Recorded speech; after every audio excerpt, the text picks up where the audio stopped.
I'm building a functional Lego typewriter, because Lego couldn't. Here is why. In 2021 they released this incredible set, because it managed to mimic the functions of a typewriter.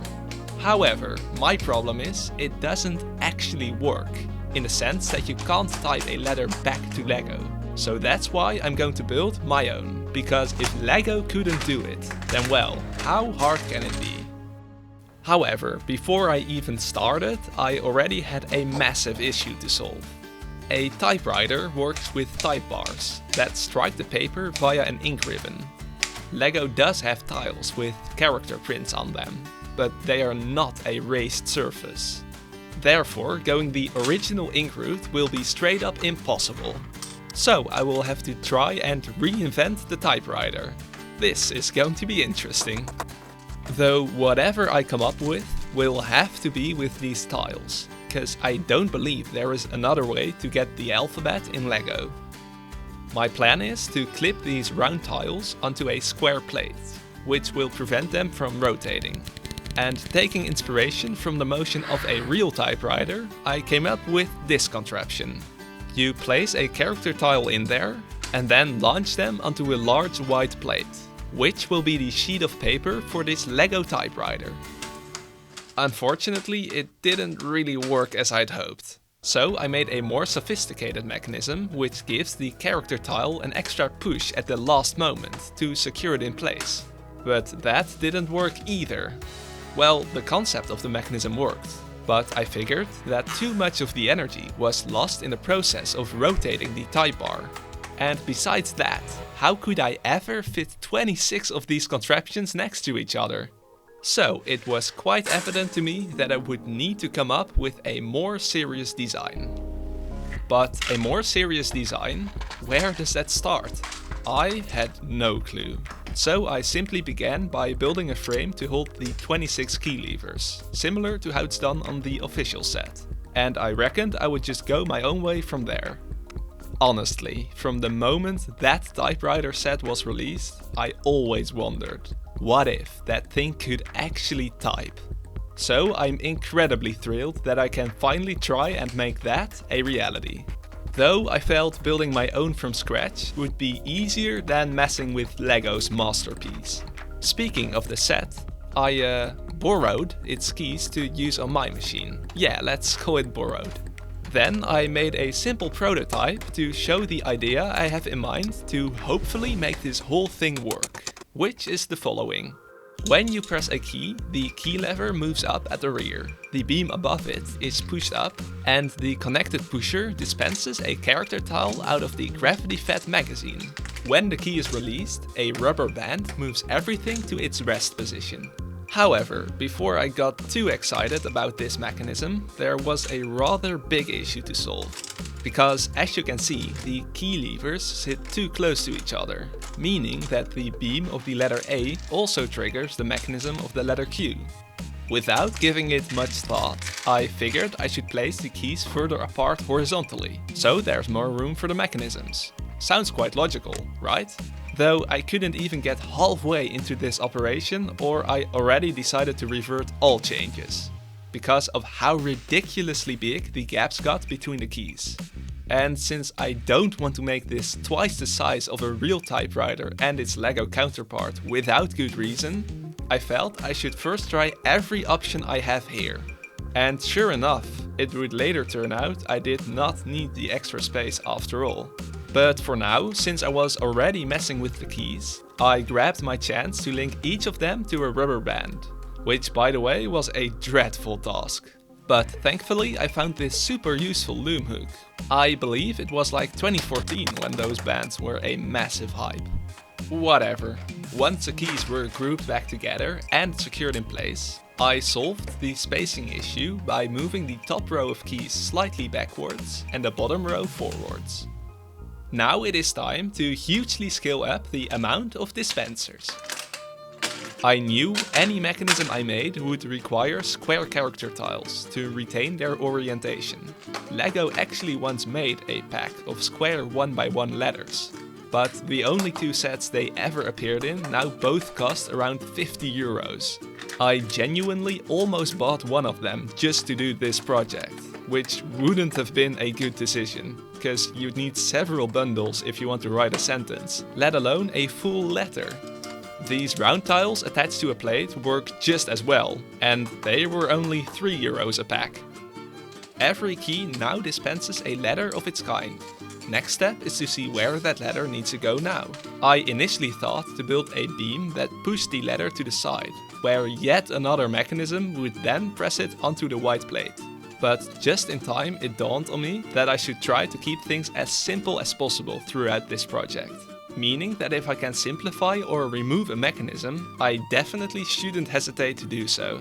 So I then came up with the idea to use physics to my advantage and borrow its gravity for this project. And while I initially wanted to construct 2 slides that end in the middle, I quickly realized that wasn't very achievable anymore. Therefore I settled on a single ramp. But since that requires a steeper angle, the mechanisms below got in my way. So I had to elevate the dispenser rows even higher. And to link the key levers to the dispensers, I now needed longer Technic beams. So I had to fetch most of them from the, already not so intact anymore Lego pool table. But hey, repurposing bricks, that's what Lego is all about.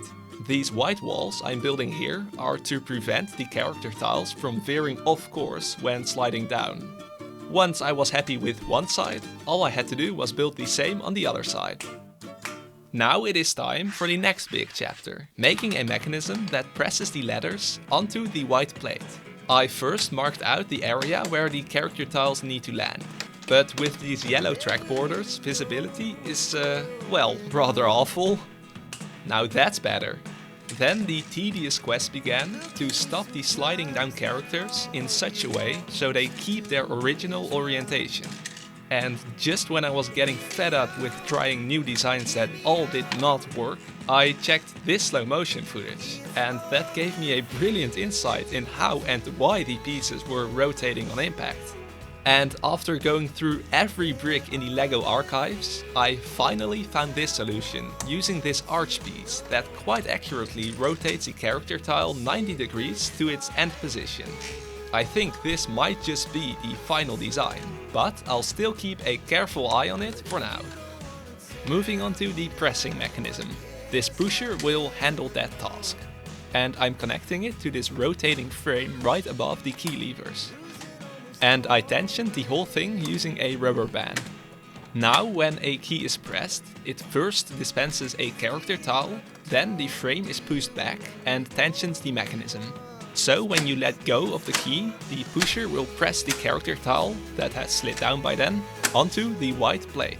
At least that's what I had imagined, but reality was a little harsher. Mainly because of how poorly I structured the mechanism compared to the force required to pull back the rubber band. But this is something I actually did on purpose. You see, I often build a very simple first prototype, to simply check if the main principle of a mechanism works. And when I'm convinced it might work, then I'll build a more sophisticated design. Just like what I've done here. However, weirdly enough, it still didn't work.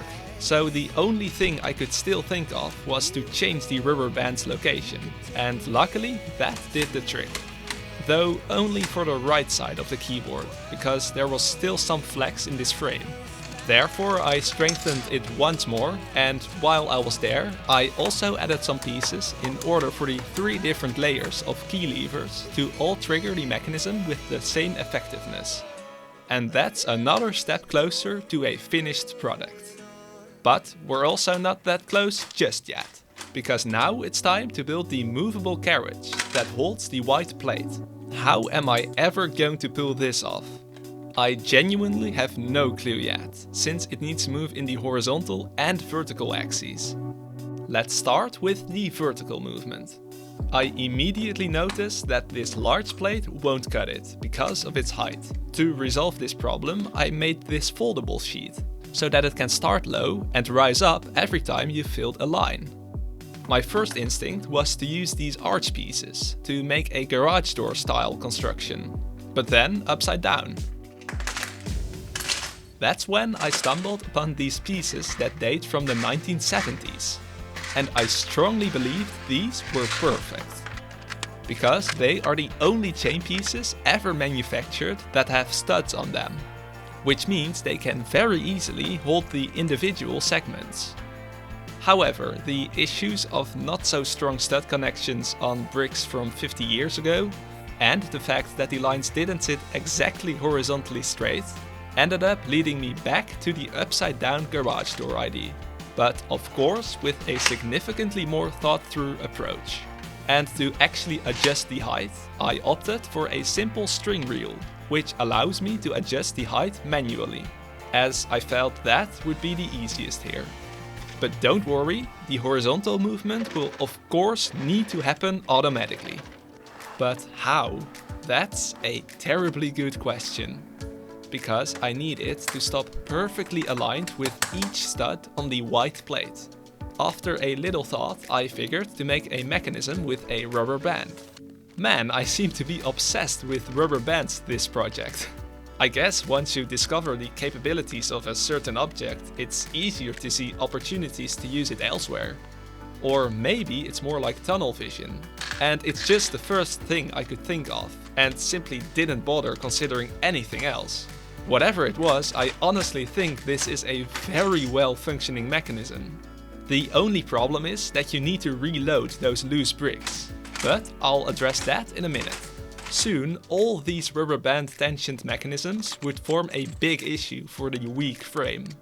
But right now I had an even bigger one, because I noticed that these bricks got so compressed by the rubber band, they get to sit closer to each other compared to when they are attached to a plate like usual. To fix this, I replaced half of the bricks with these pieces that have a stud on the side, because they are just ever so slightly wider than a regular 1x1 brick. I was very glad that this fixed the issue, because this was the only possible fix I could think of. So sometimes you just have to be a little lucky, I guess. Manually reloading really wasn't a big deal for me, but I tried to automate it anyway, by adding another beam that pushes the loose bricks back, so they can be reloaded more easily. However, I wasn't entirely convinced yet, and the same was true for basically every other mechanism on this build. Therefore, I spent another full week refining every aspect of this machine, which was an incredibly tedious and time-consuming task, involving constant minor adjustments, in the hope this would ultimately lead to a smaller margin of error for the final product. Now, after 3 months of hard work, I can finally present to you the functional LEGO Typewriter.